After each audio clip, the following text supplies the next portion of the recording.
എടോ ഇന്നൊരു tender coconut pudding ആയാലോ? സത്യം പറഞ്ഞാൽ ഞാൻ ഈ കോക്കനട്ടിൻ്റെ ലുക്ക് കണ്ടിട്ട് ടെൻഡർ കോക്കനട്ട് ആണോ എന്ന് നോക്കാൻ മറന്നുപോയി. പിന്നെ തോറ്റു കൊടുക്കുന്ന ഒരു പരിപാടി നമുക്കില്ലാത്തതുകൊണ്ട് ഉള്ളത് വെച്ചിട്ട് നമുക്ക് ചെയ്യാം അല്ലേ? Okay, back to topic. First നമുക്ക് ജെല്ലി ഉണ്ടാക്കിയെടുത്താലോ? അതിന് കോക്കനട്ട് വാട്ടറിലോട്ട് ഷുഗറും വേണമെങ്കിൽ കുറച്ച് ഡെസിക്കേറ്റഡ് കോക്കനട്ടും ജലാറ്റിനും ആഡ് ചെയ്ത് ഡബിൾ ബോയിൽ ചെയ്തെടുക്കാം. പിന്നെ എന്നെ പോലെ ജലാറ്റിൻ യൂസ് ചെയ്യാൻ അധികം അറിയാത്തവരുണ്ടെങ്കിൽ പാക്കിലെ ഇൻസ്ട്രക്ഷൻസ് ഫോളോ ചെയ്താൽ മതി കേട്ടോ. ജെല്ലി ഫ്രിഡ്ജിൽ ഇരുന്ന് സെറ്റ് ആവട്ടെ. ആ ടൈമിൽ നമുക്ക് കുറച്ച് കോക്കനട്ട് കസ്റ്റർഡ് ഉണ്ടാക്കിയെടുത്താലോ? 1 കപ്പ് കോക്കനട്ട് മിൽക്കിലോട്ട് ആവശ്യത്തിന് ഷുഗറും അതുപോലെ 3 ടേബിൾ സ്പൂൺ ആരോറൂട്ട് പൗഡറും ഞാൻ ആഡ് ചെയ്തിട്ടുണ്ട്. ആരോറൂട്ട് അഥവാ കൂവപ്പൊടി ഗട്ട് ഹെൽത്തിന് വളരെ നല്ലതാണ്. അത് ഇഷ്ടമല്ലാത്തവരുണ്ടെങ്കിൽ പേടിക്കണ്ട, കോൺഫ്ലവർ യൂസ് ചെയ്താൽ മതി. സെയിം ക്വാണ്ടിറ്റിയിൽ കോൺഫ്ലവർ യൂസ് ചെയ്ത് നന്നായി തിക്കാവുന്നവരെ കുക്ക് ചെയ്തെടുക്കാം.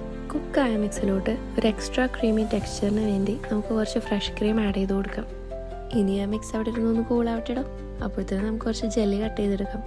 പിന്നെ ഈ ക്ഷമ തീരില്ലാത്തതുകൊണ്ട് ജെല്ലിയും പുഡിങ്ങും സെറ്റ് ആവാനുള്ളൊരു ടൈം ഞാൻ കൊടുത്തില്ല.